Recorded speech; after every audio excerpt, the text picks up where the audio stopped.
നാനി നായകനാകുന്ന പാരഡൈസ് എന്ന് പറഞ്ഞ സിനിമയ്ക്ക് അതൊന്നൊരു സോങ് വന്നിരിക്കുകയാണ്. ആയ ഷെയർ എന്നാണ് ആ ഒരു സോങ്ങിന് ടൈറ്റിലായിട്ട് വരുന്നത്. ഈ ഒരു സിനിമ സംവിധാനം ചെയ്തത് ശ്രീകാന്ത് ഒഡേല എന്ന് പറഞ്ഞൊരു ഡയറക്ടറാണ് സംവിധാനം ചെയ്യുന്നത്. അദ്ദേഹം ഇതിനു മുമ്പ് നാനിയോട് ചെയ്ത സിനിമ ദസര എന്ന് പറഞ്ഞ സിനിമയായിരുന്നു. അതാണ് ഇതിൻ്റെ ബോക്സ് ഓഫീസ് വൈസ് ആണെങ്കിലും നല്ലൊരു കളക്ഷനൊക്കെ ആ സിനിമയ്ക്ക് നേടിയെടുത്തൊരു വലിയൊരു ഹിറ്റ് സാധിച്ചൊരു സിനിമയായിരുന്നു. അപ്പോൾ ഈ ഒരു സോങ്ങിലേക്ക് വരുവാണെങ്കിൽ അനിരുദ്ധാണ് മ്യൂസിക് ചെയ്തിരുന്നത്. അനിരുദ്ധിൻ്റെ ഫയർ മോഡാണ് ഈ ഒരു സോങ്. അനിരുദ്ധിൻ്റെ ഇര എന്നുള്ള കാര്യം നമുക്കറിയാം. അത് പുള്ളി ഒന്നും കൂടെ തെളിയിച്ചുകൊണ്ട് കത്തിച്ച് കൊണ്ടുപോയിക്കൊണ്ടിരിക്കുകയാണ്. ഒരു ഹെവി അടിപൊളിയായിട്ടുള്ളൊരു സോങ് തന്നെയാണ്. അതുപോലെ തന്നെ സ്ക്രീൻ പ്രസൻസിൻ്റെ കാര്യത്തിൽ നാനിയാണെങ്കിലും കിടിലനായിട്ട് ചെയ്തിട്ടുണ്ട്. 2-3 സ്റ്റെപ്പൊക്കെ ഇടുന്നത് അതാണെങ്കിലും അടിപൊളി സ്വാഗായിട്ടൊക്കെ പുള്ളി ചെയ്തിട്ടുണ്ട്. നാനി ഒരു സൂപ്പർ ആക്ടറാണ്. പുള്ളി ഓരോരോ സിനിമയിലും വ്യത്യസ്തപരമായിട്ട് കാര്യങ്ങളൊക്കെ ചെയ്യുന്നുണ്ട്. അപ്പോൾ എനിക്കാണെങ്കിൽ തെലുങ്കിൽ ഏറ്റവും ഇഷ്ടപ്പെട്ട ഒരു ആക്ടറാണ് നാനി എന്ന് പറഞ്ഞത്. എന്തായാലും ഈ ഒരു സിനിമ വളരെ വലിയൊരു പ്രതീക്ഷയോടെ നോക്കിയിരിക്കുന്ന സിനിമയാണ്.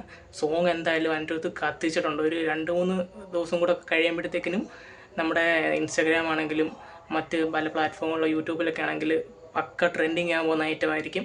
ഒരു കിടിലൻ എലിവേഷൻ സോങ് തന്നെയാണ് പുറത്തിറങ്ങിയിരിക്കുന്നത്. എന്തായാലും നാനിയുടെ ബർത്ത്ഡേ ആയതുകൊണ്ടാണ് ഇന്ന് ഇത് പുറത്ത് വന്നത്. എന്തായാലും കിടിലൻ ഒരു സോങ് തന്നെയാണ് പുറത്ത് വന്നിരിക്കുന്നത്. നിങ്ങൾക്ക് ഒരു സിംഗ് ഇഷ്ടപ്പെട്ടുണ്ടോ ഇല്ലെന്നുള്ളത് നിങ്ങൾ കമൻറ്റ് ചെയ്യുക.